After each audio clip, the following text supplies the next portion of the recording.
Okay, we're taking a look at part 2, chapter 24. And with part 2, we're taking a look at a little more detail on the cycling of these elements in biology called bioelements. So first of all, start out with the premise that's kind of interesting, which is that over 95% of all living things are composed of only 6 elements. And these are often referred to as the 6 essential elements. So the 6 essential elements include carbon, hydrogen, nitrogen, oxygen, phosphorus, and sulfur. So while your body is made up of many other things like calcium, magnesium, iron, manganese, all sorts of random chemicals like that, elements. These are, by the way, elements are things that you'd find on the periodic table. They are kind of the building blocks of larger chemicals and molecules. 95% of our bodies are made up of just these 6 things. And so these are then obviously very important to nature and biology as a whole. So when you look at the cycling of these, you can follow different patterns and processes that relate to how each of these is disseminated through nature. And why those cycles are important from a ecological standpoint is that each of these exists in a finite amount, meaning there's only so much of each one. There is not an unlimited amount of carbon. There's actually a limited amount of carbon, and it's the same for each one. Now, there may be a lot of carbon, and as humans, as we'll talk about briefly, we are adding carbon from the ground into the air. But whether the carbon is in the ground or in the air, there is only so much of it. Okay, and so it is important, in some cases more than others, that these elements cycle and that they don't just end up stuck in one location. Otherwise, we would find that life's building blocks, these elements here, would not be available for other organisms. So at any given time, a large percentage of these elements are quote-unquote tied up in the cells and tissues of living organisms.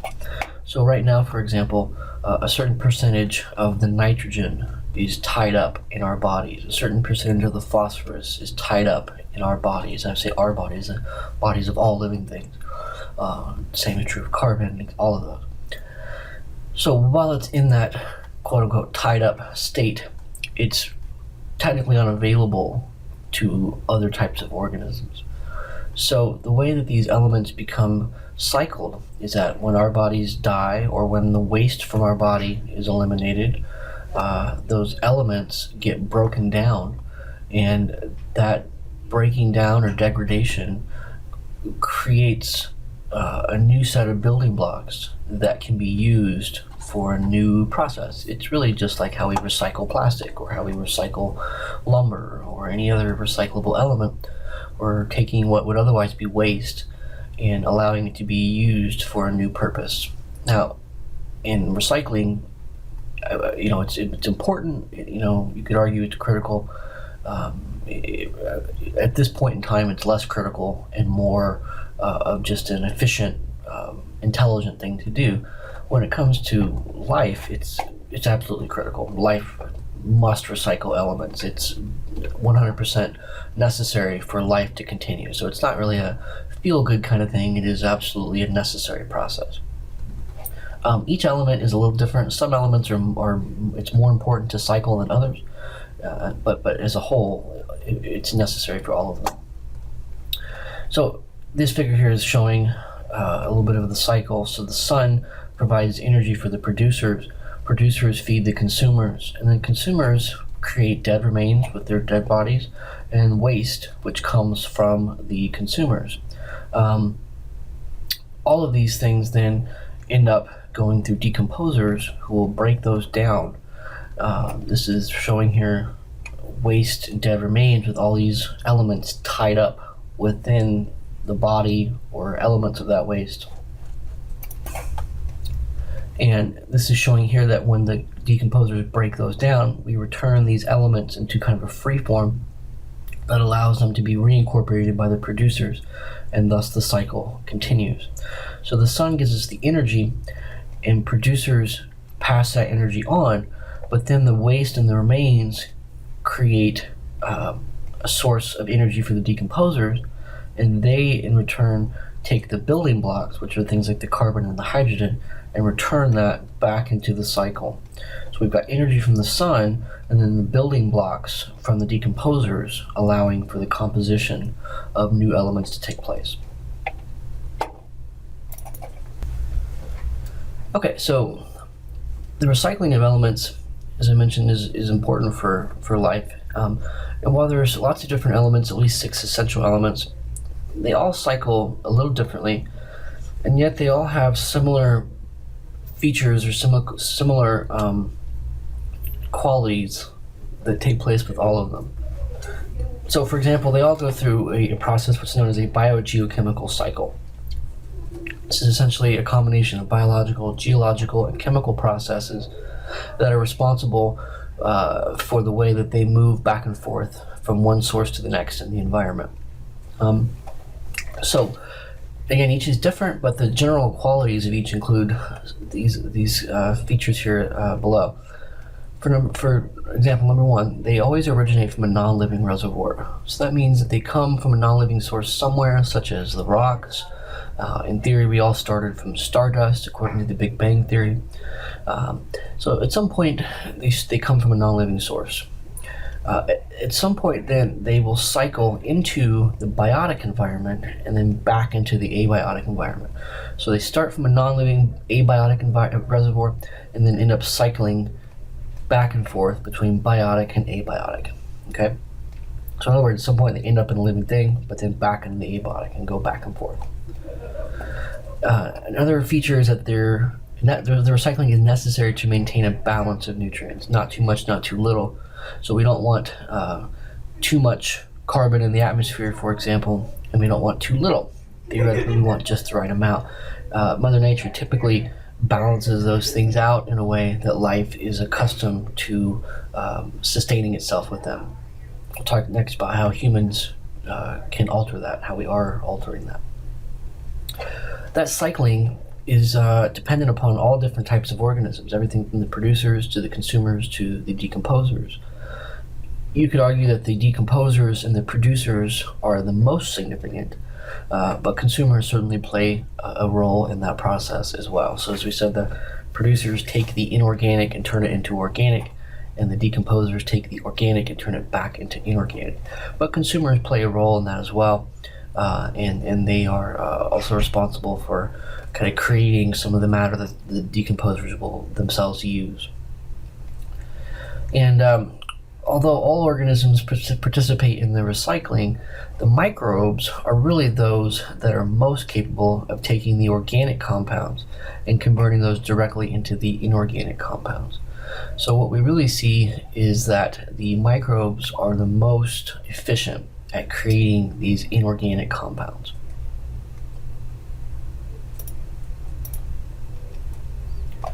Okay, so next we're going to take a look at the carbon cycle.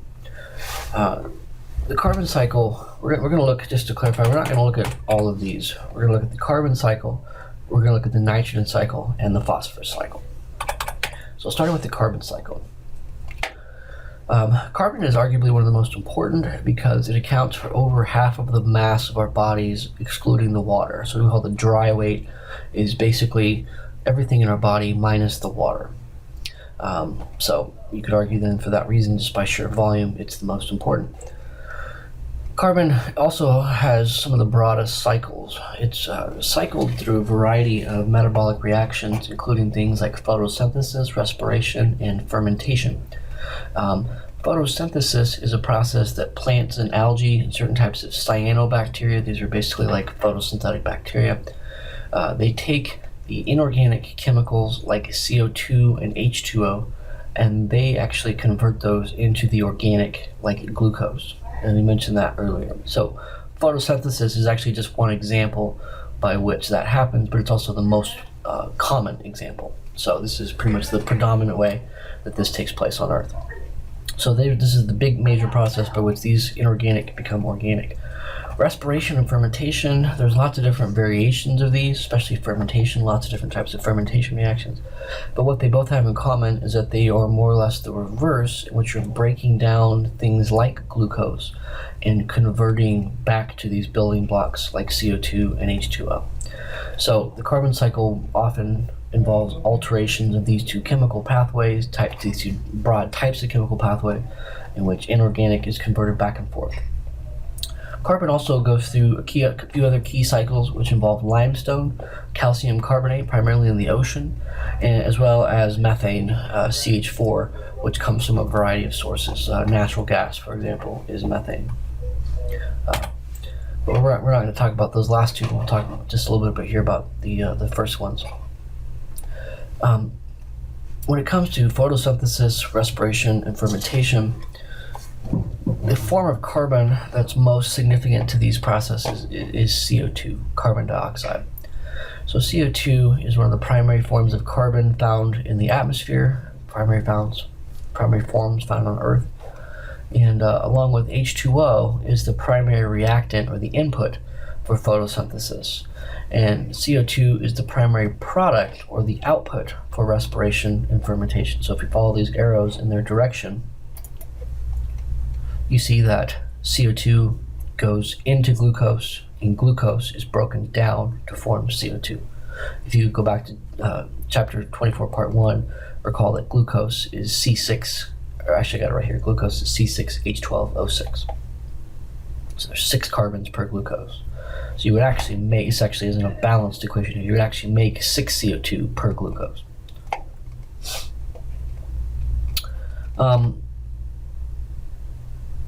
So primary photosynthetic organisms, as we mentioned, are the algae, plants, algae, and the cyanobacteria. These are, like I said, photosynthetic bacteria. So they're the ones that take the CO2, convert it into glucose. And then pretty much all the consumers and decomposers as a whole are the ones that are responsible for various types of respiration and fermentation. And as a whole, and by the way, you and I as humans, we fit somewhere into the consumer group. And so we, along with all other organisms, we release CO2 when we breathe, and that creates the building blocks for photosynthesis. So these processes cycle back and forth, and basically by us breathing out CO2 in plants, incorporating it into glucose, the cycle continues back and forth between these two types of organisms. Now, this cycle has been relatively stable for as far back as humans are capable of measuring, which is about 400,000 years. It's an interesting way humans have been able to measure this. Researchers, they actually go down into Antarctica and they drill into the ice, and they can actually measure the CO2 levels in the ice going back as far as about 400,000 years. Here's some images of that. Pull it up on Google, ice core drilling, and kind of get a visual of what they're doing there. They go down to Antarctica, and they take these drills and they drill down into the ice, and they pull out these ice samples, and then they look at them inch by inch, and then they can actually measure the relative concentrations of CO2, and then they can predict approximate levels that were in the air at that time. In theory, what's in the air gets incorporated into the ice, and therefore by measuring the layers, you have an idea of what was in the air at the time. And that's how they have come up with these estimations of CO2 levels over time. According to this research, what they tell us is that the amount of CO2 in the air has changed dramatically over time. But since about the late 1800s, since the Industrial Revolution, when humans first started burning fossil fuels, things like coal and oil, the level of CO2 in the air has increased from about 280 ppm, that stands for parts per million, so unit of measure, to over 400 parts per million, which actually just happened, that we just went over 400 parts per million somewhere in the last few years. I want to say 2014, but it was somewhere in the last, since 2010. So we've been slowly, steadily increasing ever since late 1800s up until we are now. By burning fossil fuels, we end up putting more CO2 in the air. And so what we're basically doing is adding to the carbon balance that would normally be relatively stable. And the problem with that is that CO2 acts as what's called a greenhouse gas. And what that means is that it traps heat, acting kind of like a blanket for the Earth. So here you see a figure. The atmosphere largely made of things like CO2. It consists of lots and lots of molecules that basically block some of the heat that would otherwise exit out into space. It blocks some of that heat from leaving, and therefore traps it on Earth. And that's what creates our atmosphere. That's what creates the temperature effect that we have on Earth. Here's a slightly better figure showing that. And so this is a natural thing. It's definitely a good thing. We need the greenhouse gas effect in order for life to even be possible on Earth. But the problem is you can have too much of a good thing. Kind of like you put a blanket over yourself when you're cold to keep yourself warm, but if you put 100 blankets over yourself, you might suffocate to death, right? So too many blankets is bad. And that's, in theory, the same thing that's true with CO2 and any greenhouse gas. By the way, there's lots of greenhouse gases. There's a number of them, CO2 being the most significant. We'll also talk about the second most significant, which is methane, here towards the end. Actually, we'll talk about that shortly, not towards the end. So from 280 to 400 parts per million, that's over a 40% increase. And it's almost like saying if two blankets, if you're normally wearing 2 blankets, it's kind of like throwing another blanket on top. Now you've got 3. And as you might know, maybe 2 is just right, 3 is too many. So the question is, are we putting too much CO2 in the air, increasing that greenhouse effect too much? And so there's all sorts of debate about this. You probably are familiar with the climate change debate. And I just like to mention a few things because while I'm not an expert, I do think it's important to recognize what are facts and what are political talking points and what are some of the misnomers. So for example, it's really not debatable, the CO2 levels in the air. These are just more or less measurements, kind of like measuring the height of your body. Maybe you could argue about the exactness and whether you maybe missed it by a half an inch, or maybe you skewed that mark a little bit, maybe exaggerated. You can argue about the semantics of how accurate the measuring is, but it doesn't change the fact that there's a pretty significant increase, and really nobody's really arguing about that part of it. So as far as the concentration of CO2 having gone up over 40%, that's pretty much non-debatable. Some people might argue with the exact measurements, like I said, but for the most part, that's really a non-debatable factor. So that's pretty straightforward. What's also straightforward is the effect that CO2 has on the atmosphere as a greenhouse gas. Nobody's really arguing that either. So we know that the CO2 is going up, and we know it's a greenhouse gas. And so in theory, then, if kind of like saying if one blanket keeps you warm, 2 would keep you warmer. In theory, when you put more CO2 in the air, you would increase the amount of heat. Now, the difference between putting a blanket on you and CO2 in the atmosphere is that the atmosphere is obviously much more complex. There's a lot of other factors that would potentially affect temperature. So it's not quite as simple as that. But in theory, you can kind of look at it from that simplistic view. So the question really is, how much are humans actually responsible for temperature increases? And so we're also seeing increases in temperature over the last 50 years especially. Now that's a little more debatable. Temperature, it turns out, is a little harder to measure because it varies from one spot of the Earth to the next. If you measure temperature, for example, in a city, you get a hotter temperature in what's called heat zones. So taking a temperature in one place may give you a different result than taking it in another. So measuring the temperature, it turns out, is actually a little more complicated. So there is some debate about how much the temperature is going up. But if you look, the last 3 years, since 2017, the last 3 years, 2016, 2015, and 2014, have all been some of the hottest years on record. So there's not too much debate that the temperature is going up. The question is really how much. And so the questions come down to really, how much are humans actually responsible for that increase in temperature? So people will start to debate how much the greenhouse effect really influences temperature. And that is because it's hard to say definitively without any wiggle room for interpretation. It ends up becoming somewhat debatable. The biggest question, and where I find myself not really agreeing with a lot of scientists, is what effect will this actually have? A lot of people assume worst case scenario when the temperature goes up. You have a lot of these predictions that the oceans are going to rise and we're all going to die and everything's going to turn to chaos. No one really knows that, to be fair. It's probably not a good thing. It's probably better if the temperature didn't increase, and it's probably better if it stayed the same. I think that's pretty easy to say. But the truth is, nobody really knows what's going to happen when the temperature goes up. The Earth is complex, and there's all sorts of feedback loops that will affect different things like greenhouse gases and whatnot. So nobody really knows what's going to happen. And I think that's where, on one side, you've got people who are denying climate change or denying that humans are responsible. And I think that they're really kind of out of line. The evidence really doesn't support that sort of logic. On the other side, you've got people who are trying to get people's attention, and they're trying to tell people about the seriousness and that how they see it. And I think to an extent they're exaggerating, or certainly at least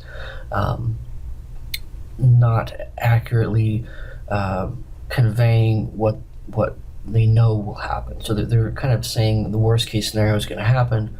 In my opinion, and they're doing this to get people's attention. And on that side, I think that they're a little bit out of line as well, because nobody really knows what's going to happen. So the truth is, we know the temperature has gone up. We know the CO2 has gone up. The question is, how much are humans responsible? And the other question is, what is the actual effect? And really, no one knows either of these two questions in exact. I do think it's more fair to assume that humans are largely responsible, given the fact that you can't really know. I don't think you're never really going to know 100%. At a certain point, you have to kind of make educated guesses on what is most likely happening. And I think that's where one side goes too far in assuming humans aren't responsible. I think that's kind of ignorant.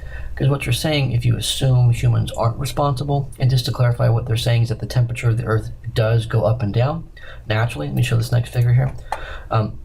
That is true. Carbon dioxide levels have gone up and down according to these ice core samples that they've taken, and the temperature has gone up and down, naturally speaking, over thousands of years. That's true. But we haven't seen temperature rises this quickly, and we haven't seen CO2 levels this high going back as 400,000 years.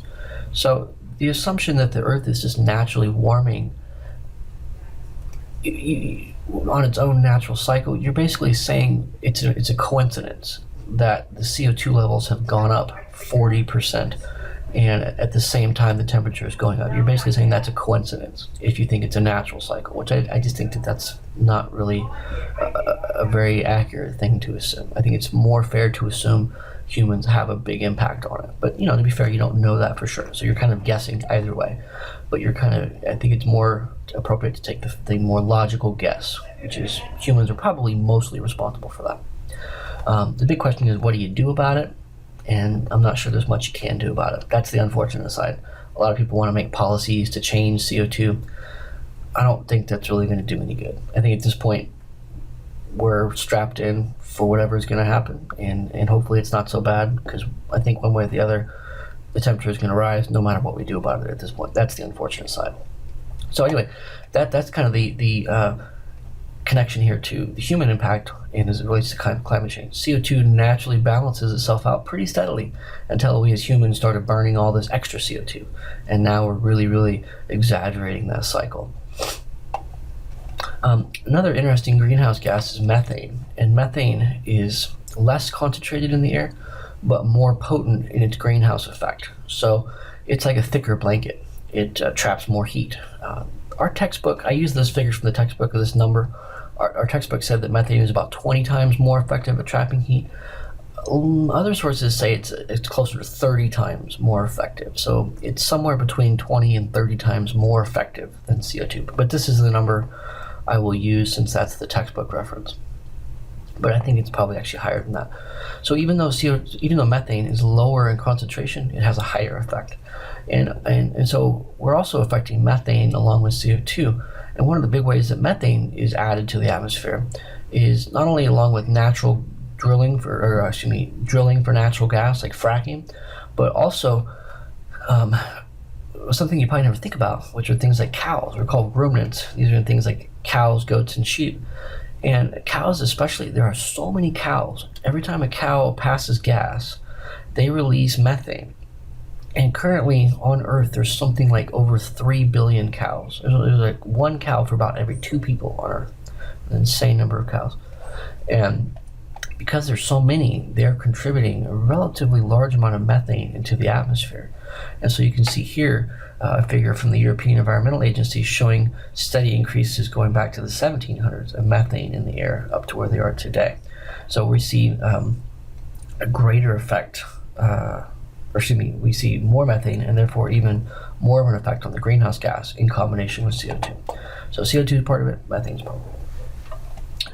Next, we're going to look at the nitrogen cycle. Nitrogen is an interesting element for a variety of reasons. Number one is it makes up most of the air around us. We tend to think of the air as being oxygen, but in truth, the air is actually mostly nitrogen. About 78% is actually nitrogen. Oxygen only accounts for about 20%.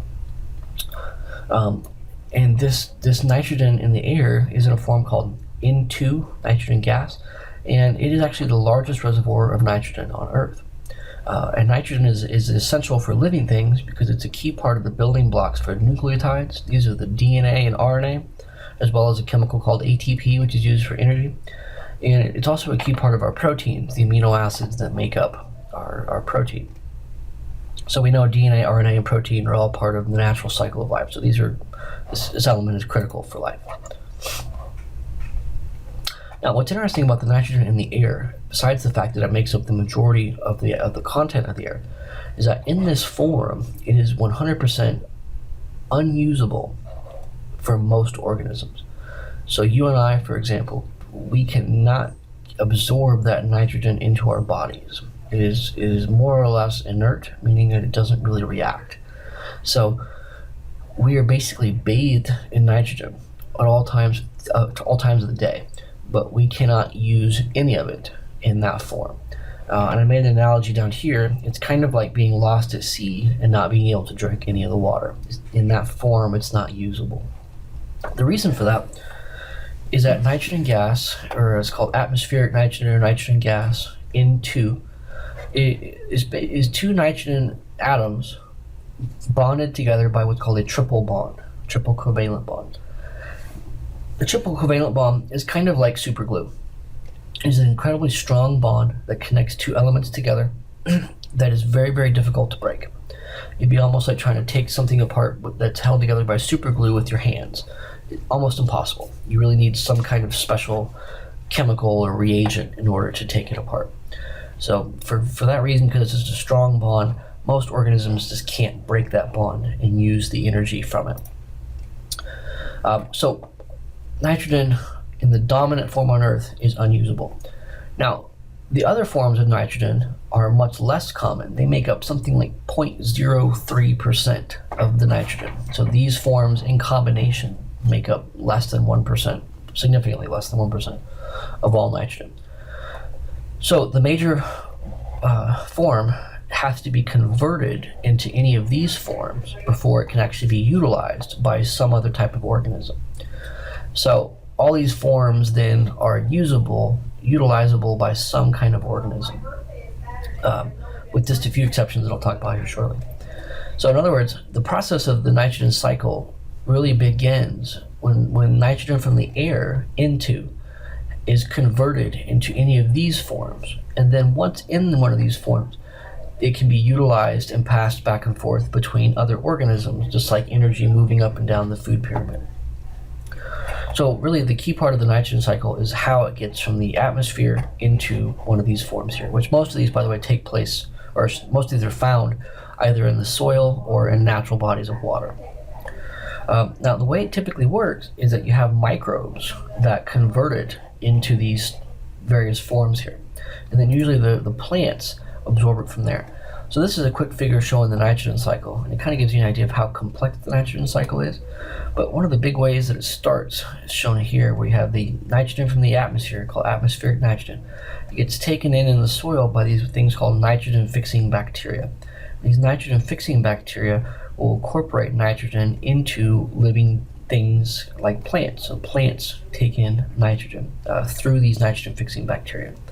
These nitrogen-fixing bacteria then will convert that into a usable form for the plant, and then animals and things can feed off of the plants, and then they absorb nitrogen from the plant.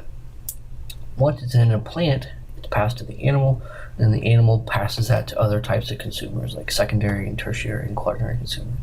From there, then the nitrogen can be absorbed by decomposers when the animal dies, and the decomposers then will cycle that nitrogen back through various other sources.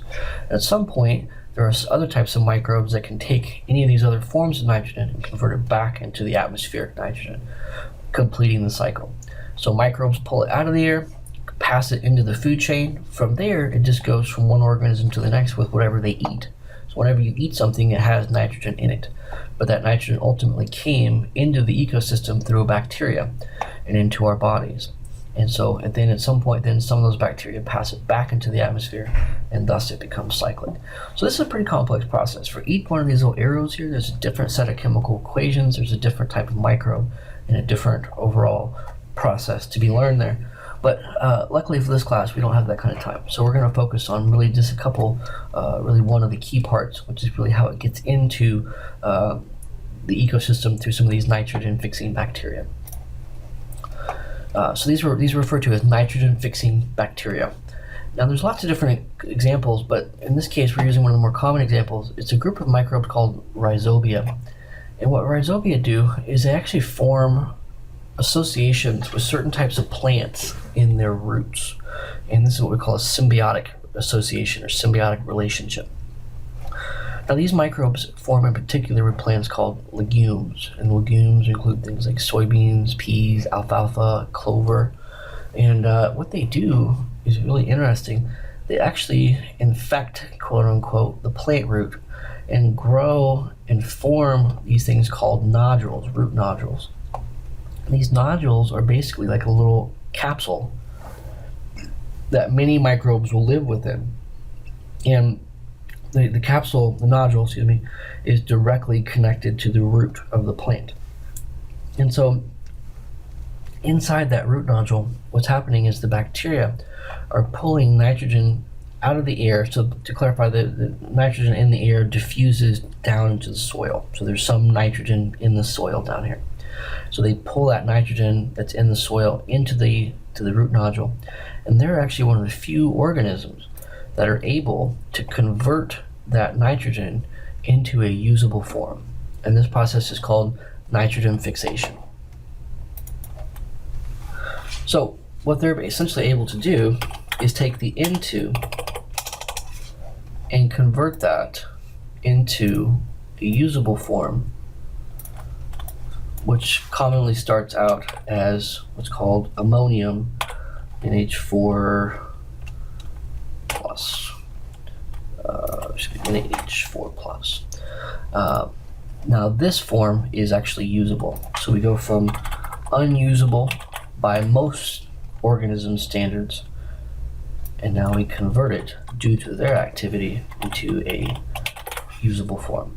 Now from this starting point, it can be converted to other usable forms that other microbes and other organisms can use, such as things like nitrate, NO3, nitrite, NO2, and each one of these has its own set of reactions that go along with it. So that's where the nitrogen cycle gets kind of complicated. But the key thing is these bacteria convert it from the air into usable forms. And then from there, it just follows the food chain, going from one type of organism to the next, along with consumption. So it's kind of interesting that microbes are a big part of incorporating this very key element into the ecosystem. And without them, it would be much harder for nitrogen to get into the ecosystem. To be fair, there are other geological ways that nitrogen can enter into the food chain, but it's usually at a slower rate, and so it would be found at a much lesser concentration. In this figure here is showing kind of how the nitrogen acts as a fertilizer.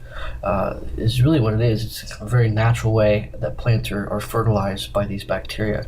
So in that root system, the bacteria are sucking in nitrogen from the air, converting it into a usable form for the plant. And you can see here, when plants have the rhizobia, they grow significantly better than plants that lack rhizobia. So over here, these are plants without the rhizobia, same plant, and over here, plants with it. And in this figure, no other fertilizers were added. So this is just natural rhizobia and then the lack of those here. Now, the bacteria then benefit the plant by giving them nitrogen fertilizer. Basically, it's a natural fertilizer. The bacteria benefit because the plant gives them carbon-based nutrients like glucose that they would have a harder time getting otherwise. So the plant basically kicks back some extra nutrients that don't involve nitrogen to the bacteria. So the bacteria gives the plant nitrogen, and the plant gives the bacteria carbon, essentially. So it's like an exchange between the two. So that's how nitrogen, one of the ways in which nitrogen enters into the food chain. And then just to clarify, from there, once it's in, it passes back and forth. You and I, whenever we eat something, it has nitrogen in it, but ultimately it came through that cycle at some point in time. At least most of it did. The last part is the phosphorus cycle. Phosphorus, another key element. Phosphorus, kind of like nitrogen, is also really important in the building blocks of DNA, RNA, and ATP, which is an energy molecule similar to DNA and RNA. Phosphorus comes from sources of rock and mineral, almost exclusively. So it has to be leached out of rocks, an abiotic part of the environment, over long periods of time. And there's only a handful of ways this takes place. The natural weathering of rocks will leach low amounts of phosphorus into the environment over time, and acids of various types can also break down rock and release low amounts of phosphorus as well. So phosphorus comes from these types of sources due to natural weathering and due to acidic products that will leach from rocks. There are some bacteria, like there's an example called thiobacilli, that can actually increase the leaking of phosphorus from rocks because it actually produces things like acids that leach some of that out. But for the most part, it's a natural process by which phosphorus comes out of the rock over time. So phosphorus then, once it comes out of the rock, it's converted into a usable form called phosphate, which is really comes out of the rock in this form. And this makes up what's the primary source of phosphorus for living organisms. And so, like a lot of things, phosphorus is first picked up by our producers, the plants, algae, and the groups called cyanobacteria. So these microbes pick it up from the rock sources and produce that or assimilate that into the DNA, RNA, and ATP. And then once it's in that form, it stays in the environment and is simply passed back and forth between different types of organisms. And one of the reasons why decomposers are so important is decomposers help recycle phosphorus back into the soil. As I mentioned, decomposers are more important for some elements than others. You could argue that the carbon cycle is much less dependent on decomposers than it is other organisms. But when it comes to phosphorus in particular, decomposers are very important for taking the phosphorus that's tied up in living things and converting that back into a form that can be absorbed by other organisms. So they help cycle phosphorus, which is a really important thing that they do. And one of the reasons why phosphorus is significant is because it's, generally speaking, most often the limited nutrient in the soil or the water. So it is typically the nutrient that is most important and least available. It's one of the most important nutrients and significant because it is typically the least available. So of the 6 essential elements, phosphorus will typically be the least available in terms of supply. So it's kind of like the adage that you're only as strong as your weakest link in the chain, or you're only as fast. Think of like an assembly line. The assembly line is only as fast as the slowest worker. An organism can only grow as fast as the most limited nutrient provides. So you can only build based on the supply that you have, and whatever the limited part of the supply chain is that limits the rate of growth. Sorry, I'm trying to spit this out here. Basically, you can only grow as fast as how much phosphorus you have, is what I'm trying to say. So for that reason, it's important because phosphorus will basically control the rate of growth within any environment. And that's because it's so hard to get, because it comes out of a source that is a very slow, gradual release. So as a result, phosphorus is often one of the things that we add to fertilizer to increase crop yields. So humans have figured out for some time now that phosphorus being added will increase growth rates up into a certain point. Now, eventually you max out and adding more phosphorus doesn't help, but you can increase that yield up until a point by adding phosphorus. Now, usually they also add nitrogen as well as other chemicals as well, like calcium and magnesium, but phosphorus is a big part of any fertilizer.